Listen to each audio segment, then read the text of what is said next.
Tennessee and North Carolina both won top 10 matchups on Saturday, but guess what? Here's the thing. They didn't have to ride Dalton, Knecht, and RJ Davis to get there. You are Locked On College Basketball, part of the Locked On Podcast Network. Your team every day. Hey there, what's up? Welcome into the Locked On College Basketball Podcast, the only daily college hoop show out there. We are your hosts. That's my guy, Andy Patton. I'm Isaac Shade, and we are elated to be with you on this Monday, coming off of an absolutely ridiculous weekend of college basketball. I'm going to just go ahead and tell you now, we'll hit on as much as we can, but there is no way on God's green earth we will hit all of it. We'll try to get to some more Tuesday, as well as there's a little bit of a slow Monday slate tonight. This episode is brought to you by LinkedIn. These days, every new potential hire can feel like a high-stakes wager for your small business. That's why LinkedIn Jobs helps find the right people for your team faster and for free. Post your job right now at linkedin.com/lockedoncollege. Terms and conditions apply. I want to say a big welcome to all you everydayers out there. It's great to see you. For those of you who are everydayers or just joining us for the first time, I want to let you know there's a Locked On College Basketball Discord community. It's great. It's awesome. It's free, and the link is in the show notes. Come hang out and talk college basketball with us all the time. Andy, we got to give a shout out before we dive into talking about these top 10 matchups, because Caitlin Clark is 66 points shy of becoming the all-time leading scorer, or I guess tying Kelsey Plum to be the all-time leading scorer in women's college basketball history. Andy, that is just stupid. She had another insane performance on Saturday, 38 points, 12 assists, and 6 rebounds. I mean, there was one I saw her take from like just inside. I mean, it's so deep, it's so silly, it's so unfair. Unbelievable range. Dude, it's crazy. Anyway, Andy, let's get into talking about the dude, shall we? Yes. I alluded to it in the cold open. We have these 4 top 10 matchups. We're going to talk about all of them, but I want to start particularly with Tennessee's win over Kentucky in Lexington at Rupp Arena and North Carolina's rivalry win over Duke at the Dean E. Smith Center. And here's why. We've talked about both of these teams, and probably more so Tennessee in this specific regard, but hey, what happens to the Vols when Dalton Knecht doesn't go berserk? What happens to North Carolina when RJ Davis isn't like going crazy? Like last week when they lost to Georgia Tech, he was the only Tar Heel to score in double figures. Well, Andy, we found out on Saturday because Dalton Knecht and RJ Davis were their team's respective third leading scorer. Andy, third leading scorer, and very similar lines to boot. Knecht, 16 points on 5 of 4 shooting, 1 of 5 from 3, 5 of 5 from the free throw line. RJ Davis, 1 more point, 17, the exact same field goal number, 5 of 14, 2 of 3 from deep, and 5 of 6 from the free throw line. Andy? And of course, 16 and 17 points is an off night. That's the kind of year these dudes are having. What does it say about Tennessee, and what does it say about North Carolina that they can win top 10 elite level basketball games without their, all-American candidate players having the game of their lives? I think we've had this conversation more about Tennessee, and I think for good reason, because I think Tennessee's supporting cast has been more in question than the supporting offensively cast. Specifically. Offensively than the cast for Carolina. And we've had some questions about Carolina. Cormac Ryan hasn't been the guy exactly that they wanted him to be, but Harrison Ingram has been fantastic. Armando Bacot is Armando Bacot. Both those guys had monster games against Duke. I mean, we knew those guys were good. We knew those guys were going to need to have big games in order for Carolina to beat Duke, and they delivered more than I think you could have even possibly asked for. But we knew that Carolina had those pieces. We knew that Bacot is, one of the most prolific scorers in Carolina history. We knew that Ingram could bring this kind of heat offensively. We hadn't really seen it with the rest of Tennessee's team. And that's not to say historically, Santiago Vescovi and Zakai Ziegler are obviously talented players, but up to the point, this point in this season, they haven't really been big offensive pieces. And we wanted to see what that might look like on a game where Knecht is off or where he's not playing for whatever reason. Having said all of that, Tennessee was playing a significantly worse defensive team. Kentucky, this game says a lot to me about Kentucky. Kentucky is not a good defensive team. They're outside the top 100 in KenPom right now in adjusted defensive efficiency. That's not to say that Tennessee's, Ziegler having a great game and these guys stepping up and contributing offensively is meaningless, or that it's not significant for Tennessee. I think it's extremely consistent, or I think it's extremely important for them to show that they can score 100 points. The guys, they don't need Dalton Knecht to score dang near 40 every game in important games. But to me, it said a lot about, wow, this Kentucky team is really just out of sorts on the defensive end of the floor. Yeah, I mean, it's wild, Andy. Like they had what's funny is Kentucky had made some defensive jumps at Ken Palm.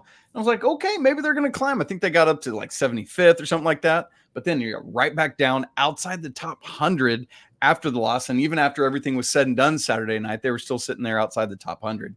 But it is big showing for Zakai Ziegler, 26 points, very efficient, 8 of 11 from the field, 3 of 6 from 3, 13 assists, 3 steals and 2 boards. I mean, that combination of he and Knecht being able to do what he does, plus Josiah Jordan-James pours in 26 of his own.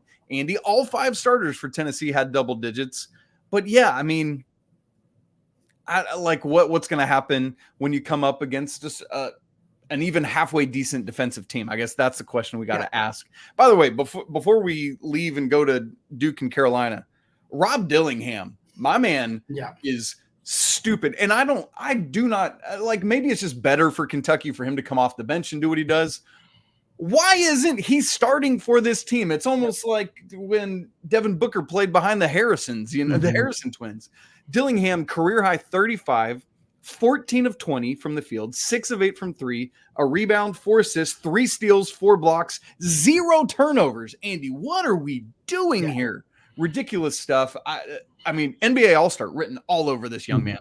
Yeah, he's a complete stud. He's playing absolutely incredible basketball right now for Kentucky. But and to do that against Tennessee, I mean, Tennessee is an incredibly good defensive team, and that's almost more impressive than what Tennessee. I think I don't. This game didn't make me feel like, oh, Tennessee's defense. Like, Kentucky's an incredibly good offensive team, and they showed it in this game. They went out and scored a whole bunch of points. And yeah, I'm sure Tennessee doesn't want to be giving up 90 even to these really good offensive teams, but they're still second in adjusted defensive efficiency. Right, and they're not going to score 100 against everybody. They certainly proved they can do it, though, against a team like Kentucky. And I do think that if Tennessee can get this level of offense from guys like Josiah Jordan-James, from guys like Zakai Ziegler, they don't need to score 25 every night, but if they can be more efficient than they've been, if they can be less deferential to Dalton Knecht and can kind of create their own offense and do more than just kind of pass the ball around and wait for Knecht to make something to happen. If they can spread the love a little bit more, this Tennessee team is I don't want to say unbeatable, but they're really, really great chance of being in the Final Four and maybe even farther.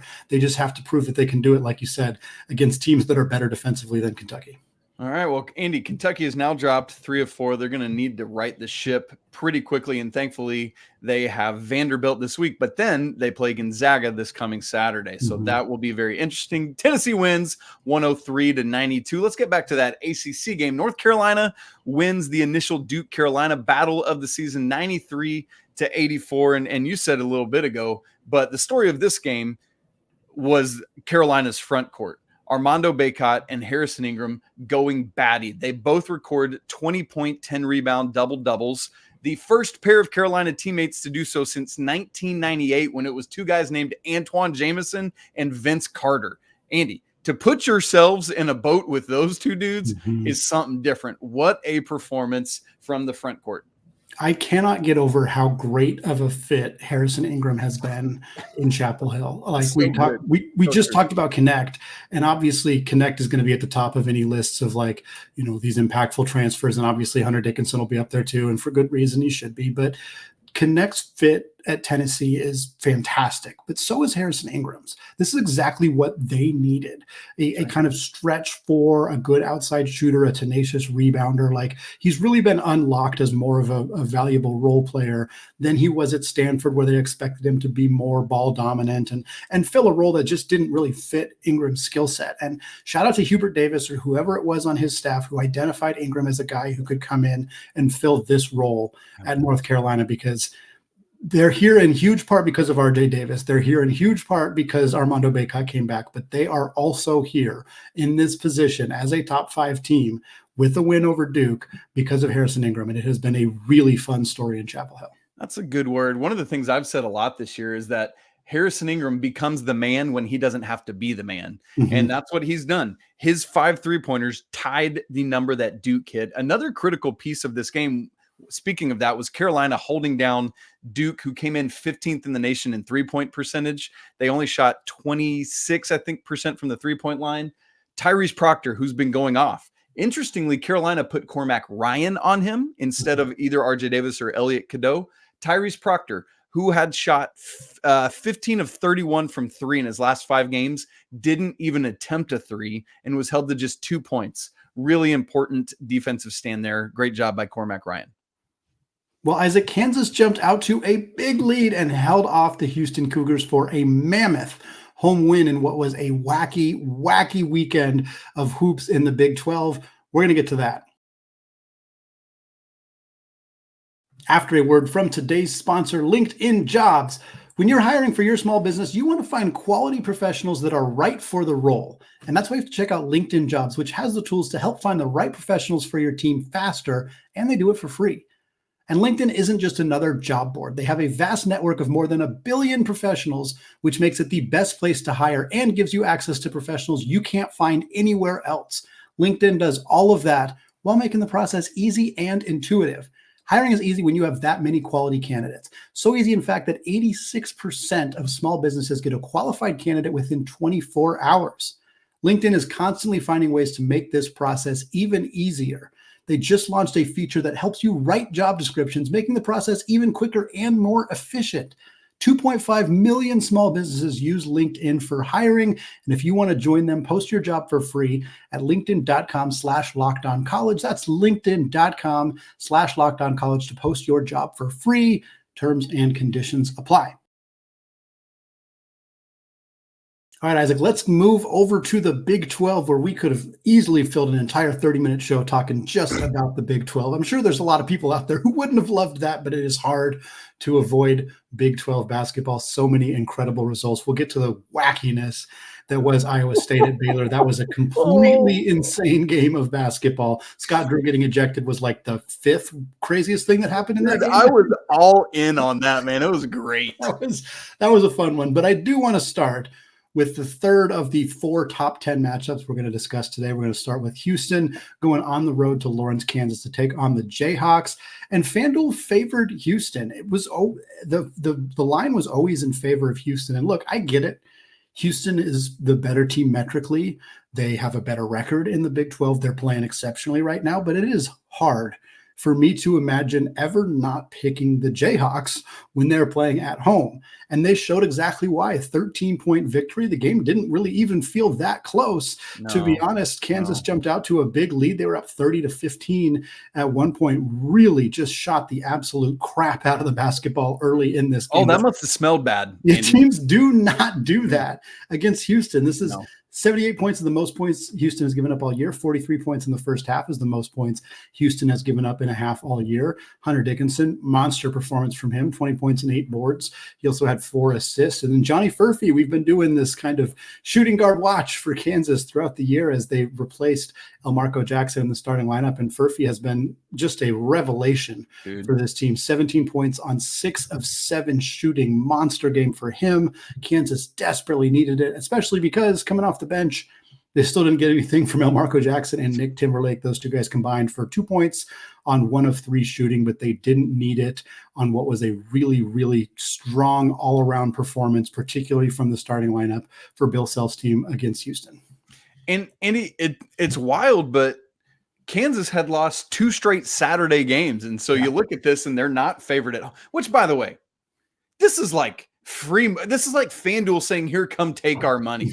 It's like, I'm going to do the FanDuel read here in a minute. And Kansas City is not favored in the Super Bowl. You're telling me I get Pat Mahomes as an underdog? Sure. Hand me some more money, FanDuel. Like that's just bonkers to me. Bill Self laughs at that kind of thing. But Andy, very seriously, like Kansas had lost 2 Saturdays in a row. They were underdogs at home, but man, I think they had heard the noise. Everyone's talking about how good Houston is. And look, they are. Somebody had texted me earlier on Sunday and said, man, that was my first chance to watch Houston all year. I don't think they're as good as we think. No, come on, man. This is just this is Fog Allen magic at work in its best form, Andy. And that just is what it is. Johnny Furphy, you mentioned him. Andy, let me give you his points in the last 6 games. 15, 13, 23, 15, 11, 17. Oh, not to mention that this 6'9" guard in those same games, here's his rebounds: 7, 7, 11, 6, 6, and 8. You add all that kind of stuff. I mean, he's shooting threes in those games.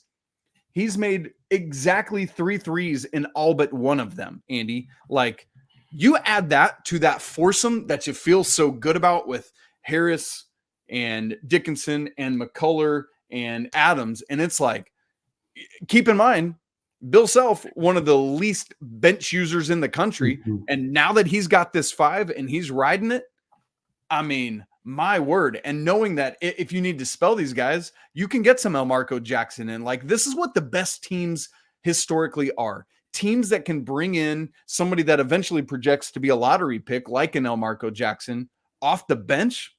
Dude, Bill Self is sitting pretty now.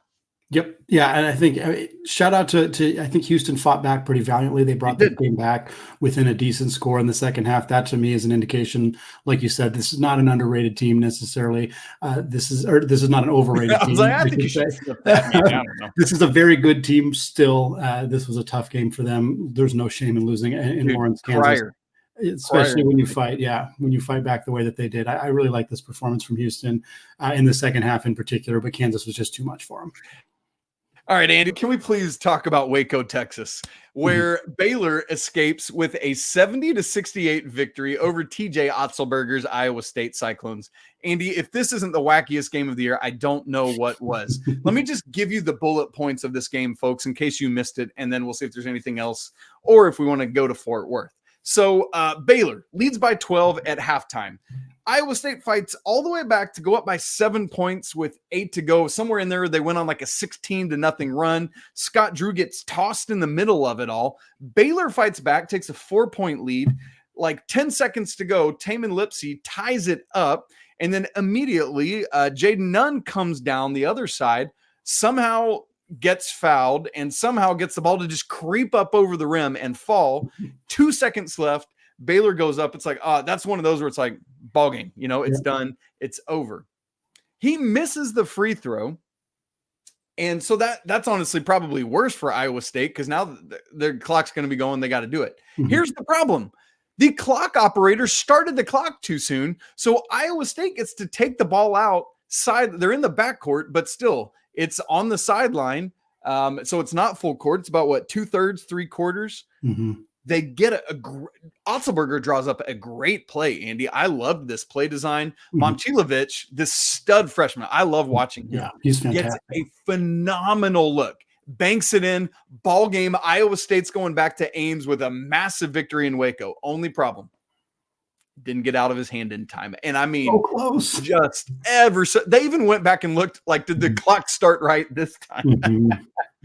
But Andy, what a wild game. This is big for Baylor to have what, like, we're just talking about the wackiness of it. Just the fact of getting this basketball game to get this win for Scott Drew's club with him in the locker room is big, because remember, they had lost 3 in a row. They beat UCF, but now this is a second straight victory. And that looks a lot different than losing 4 out of 5. Yeah, I think it's one of those. It was such a blast of a game just in terms of what happened on the floor. But it's like, I think these two teams are pretty evenly matched. And I thought we were going to get a fairly evenly matched looking game. And there was ups and downs and highs and lows and ejections and all sorts of wonkiness. But ultimately, it ended up being a close game, which is what we thought. And I think Baylor pulled off, you need to win at home. Baylor secured a win at home. I think that's huge for them. I don't think this is a super problematic result for Iowa State by any stretch. No. And this is what Big 12 basketball is like a lot of the time, is these super close games. And we had a handful of other results that were very close as well. Cincinnati narrowly escaped with a win over Texas Tech. And like, that's just what happens in this conference is you get a lot of these insanely close battles. And another one, I mean, TCU finally sneaks into the top 25. They're getting some love. They're playing well. And then Texas comes to town and picks up a win, 77-66, basically almost entirely because of Max Abmas. What an incredible performance from him down the stretch to pick up a win for the Longhorns over the Horned Frogs. Yeah, down the stretch. Andy, here's the numbers on it. Final 3:25 of the game. This tells you everything you need to know. Max Abmas 13, TCU 2. That's plus 11. The final score, Texas won by 11. That's all you need to know. Way to go, Max Abmas. What an absolute dude. Andy, by the way, the Big 12 standings after all of this happened, Kansas and Houston tied at 6-3 atop. Baylor, Iowa State, and Texas Tech all tied right behind them at 5-3. So a half game back with TCU at 5-4. So I mean, like anybody's game in the Big 12 still. It's just so fun. I absolutely love it. Oh boy, Andy, we got to keep moving because we are going to segment 3 and we still have a fourth top 10 battle to talk about. I don't know how we've got there or how we haven't got there, but it's just true. That's this weekend. We've got Zach Edey, Purdue, Wisconsin, and a whole other rest of a 6-pack to talk about it. And we'll do it in just a second. Right after I tell you that this episode is brought to you by FanDuel. Happy Super Bowl to all who celebrate I guess we're actually into Super Bowl week now. That's awesome. Yeah. From FanDuel, America's #1 sports book. If you're like Andy and me, Super Bowl Sunday is all about scoring the best seat on the couch, grabbing the best food, and placing some super prop bets. But right now, also, the 49ers are favored by 2.5. I've already told you, to me, that's like FanDuel giving you free money. So go take it from them, folks. That's what they want you to do. FanDuel has so many ways for you to end the season with a W. Not only can you bet on who will win Super Bowl 58, but also things like which players will score a touchdown, how many points will be scored. Well, new customers, join today and you'll get $200 in bonus bets if your first bet of $5 or more wins. So just visit FanDuel.com/locked-on to sign up. Again, that's FanDuel.com/locked-on. Make every moment more with FanDuel, an official sportsbook partner of the NFL. It's our weekly Monday 6-pack, and we're going to start it off with our fourth top 10 game of the weekend. Thank goodness this one was on Sunday because my heart could not take more on Saturday during the day. Number 2, Purdue at number 6, Wisconsin. Boilermakers win in Madison 75-69. Andy, we got to call ourselves out here because for the second straight week, we have jinxed a team on Thursday night. Last week, we recorded before Arizona lost to Oregon State. This week, we recorded before Wisconsin lost to Nebraska. So if you're a Thursday night game, this week, I already apologize. We'll pre-apologize. Yeah, we're just going to go ahead and do that. But I say that to say Wisconsin, unfortunately, puts themselves in a terrible position by losing that massive lead against Nebraska on Thursday night because then you're welcoming Purdue in. And even though it's at home, still a very, very difficult game. And, man, Purdue, it was good. Wisconsin fought valiantly down the stretch, but just too much Purdue. Too much big man Zach Edey. Stephen Crowell, as you would expect, is in some foul trouble on the bench in this one. But Andy, Purdue now, when the net refreshes on Monday morning, will have 8 quad 1 victories. That's tied with UConn for the most in the nation. But here's the difference. Combined quad 1 and 2, Purdue is 15 wins, 2 losses, while UConn is 11-2. Going back to Saturday, the nightcap of a tremendous slate of games on ESPN was between Gonzaga and St. Mary's in Spokane. St. Mary's picks up the win 64-62, their first win at the McCarthy Athletic Center, since 2018. The Gales just out-executed Gonzaga down the stretch. There was some questionable officiating that happened, a missed out-of-bounds call, a confusing call that was at first called a 24 or a shot clock violation, and then it was called a foul, and it was not communicated to the coaches. It was a lot of chaos. Student section got very riled up, was throwing stuff on the court. It was a really messy, disastrous college basketball rivalry type ending between these two teams, but St. Mary's picks up a huge quad 1 victory on the road against Gonzaga. Meanwhile, the Zags fall to 0-5 in quad 1 games. They are in a desperate spot coming up with the game against Kentucky on Saturday. Need to go find a way to go to Lexington and pick up a W. Oof, Andy, back to the Big East. Maybe it's to the Big East for the first time. Have we been there on this show? No, we haven't. First Butler. time. We're going all the way back to Friday night because Butler went to number 13 Creighton and wins 99-98. And Andy, you said it when we were talking pre-show, but one of the things we've said is what happens when Butler can't score and they lose. Well, this one, they lost and they still scored all the points. So that is a concern, Andy, quite frankly, for Creighton and for me, because they're one of my preseason Final Four picks. Butler, Andy, 54 points in the second half of this game. Jameel Telfort and DJ Davis both over 20 for Butler. Butler doing a good job, maybe getting themselves into that bubble conversation a little bit. Good stuff there. We'll have to keep an eye on it. Andy, one of the concerns for us preseason for Creighton, we knew the foursome that they had, and it's kind of like Kansas going back to that, but there's no Johnny Furphy walking through the door for Coach McDermott. So the big four for Creighton all have 20 plus. The problem, Mason Miller, the fifth starter, 0 points and just 4 off the bench. This was the fear all along, so now we wait to see. UConn, 2-game lead over Marquette in the Big East. Creighton and Seton Hall tied at 3 games back.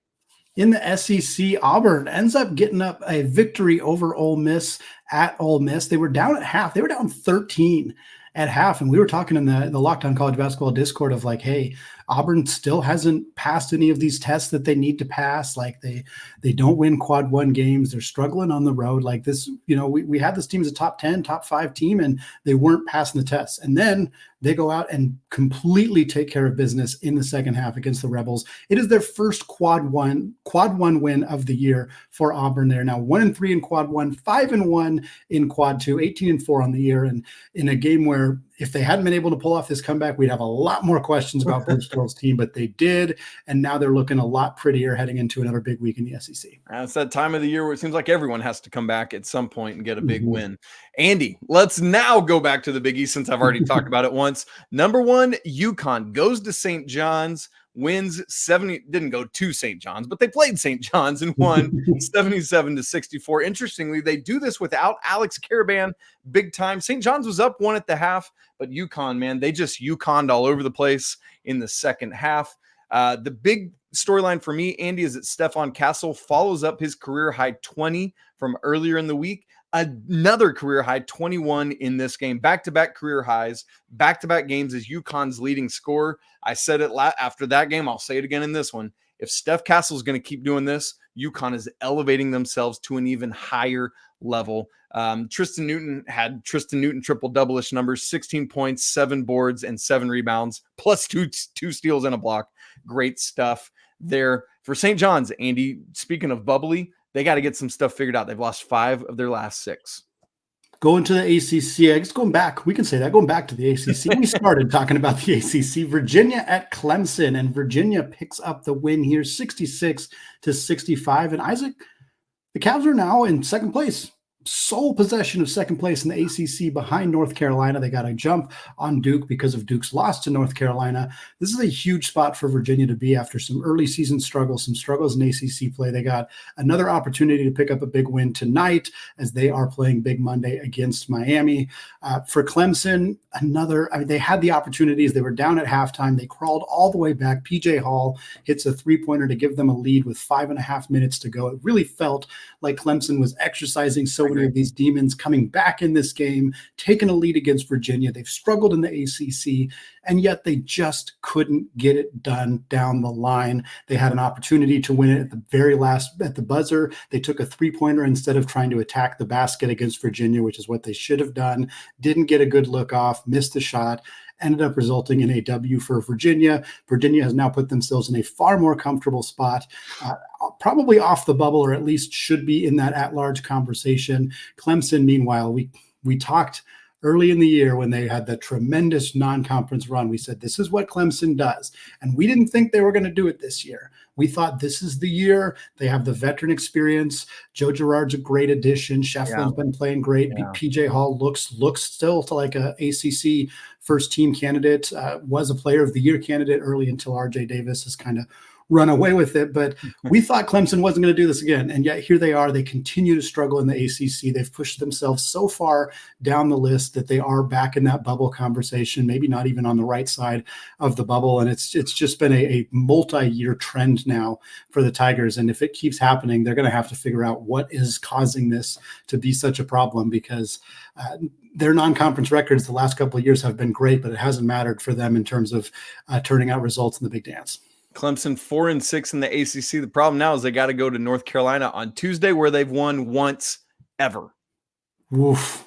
That is going to be a rough one. Isaac, that's going to wrap it up for us today. We got a couple of fun games on Big Monday. Not the best Big Monday slate of games. Again, Virginia, Miami was probably expected to be a bit of a better game when this was initially scheduled. We also got Kansas and Kansas State. That should always be a fun one just because of that in-state rivalry. So we're going to talk about those games on Tuesday's show. We'll have some more conversations about this incredible weekend of games, start looking at some of that bubble implications as well before we get to what should be another great weekend of games upcoming. Thanks so much to those of you who have made the show your first listen or your first watch of the game. A reminder to join us on our Discord channel. It is free to join, and there is a link in the show notes. Apologies to the lawyer family. Let's go Wildcats. And until Tuesday when we're recapping those big Monday games, peace out.